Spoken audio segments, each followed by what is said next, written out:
What's up, guys? Sorry I've been away for a few days. Been dealing with a little bit of a head cold, been a little under the weather, but we're going to get through that. I wanted to come to you today and share with you some of the bucks that I had on camera this year.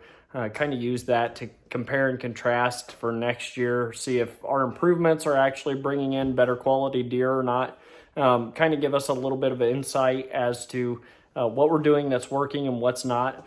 So just wanted to come today and share with you not only the bucks that I had that were smaller, but I also wanted to make sure that you were able to see the shooters. I actually have two really good bucks on camera that I'll show you at the end. One in particular that got killed.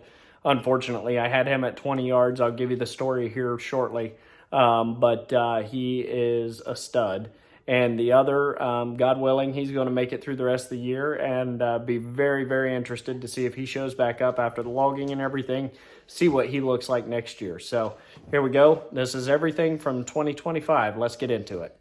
We'll start with this little mainframe 8. He's a young deer with great potential.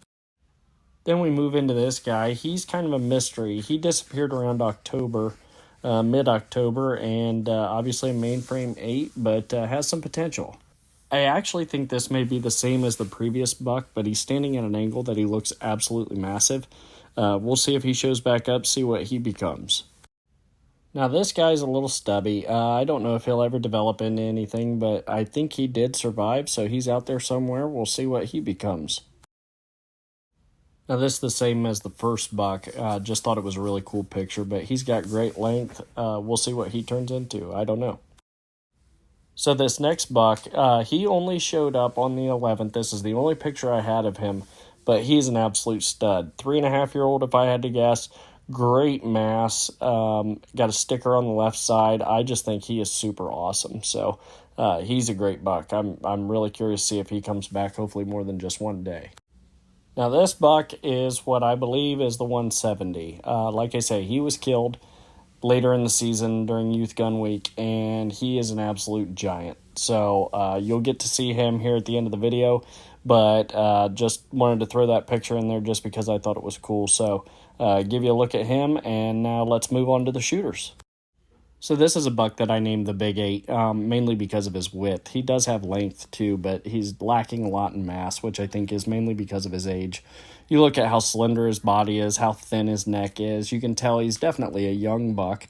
Definitely hasn't reached maturity yet or his full potential, but would have been cool to see what he would have turned into. He was actually harvested by a neighbor, so congratulations to them.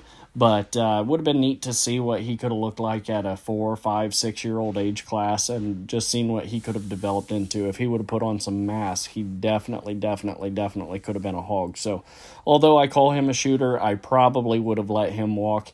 He is definitely in the game time decision age class. Like I say, I probably more than likely would have let him walk, but I don't know. You see him in person, it changes things. Now we get into a buck that I call MDB 2.0, and the reason he's named that is because if you look at his left side, he has a split G2 that looks a lot like a mule deer point. So there was a buck that a buddy of mine chased for 7 years, and we had named him the mule deer buck, and so it got shortened to MDB, which this buck actually resembles him very closely at the same age. I will show you that giant buck after we get through these pictures here, but you'll see a lot of similarities. The right side on this buck is a lot funkier than the other one, but he blew up into an absolute mega freak. In this picture here, I'm actually sitting in my tree stand off to the right, so that was pretty cool. And this buck is much bigger than what he looks on camera. I actually think he would go 140s. He is super deceiving how big he is, but since you've waited this long, let me show you the mega freak mule deer buck. So this is him, just a mega freak, flyers, stickers, drop tines, you name it. That buck's going to go well over 200 inches. He is, like I say, just an absolute mega. And we're guessing he's a 10-year-old. After having watched him for 7 years, that's our best guess. And rumor has it that he had no teeth when he was harvested. So with that being said, let's get back to the deer that are on the farm. This is Stickers. This is a buck that I'm really hoping survives. I love this deer. I really, really can't wait to see if he turns into something really massive next year. He's just a great looking buck. He's got all kinds of character. He's got, every other point on his rack seems to be short, which is kind of weird. I'm into kind of funky deer, so he is probably about a 150, I'm guessing. He, like I say, body, he still looks young. He looks like he has plenty of growth left.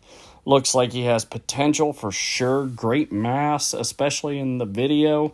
You can tell just how good his genetics are. So super excited to see what he grows up into.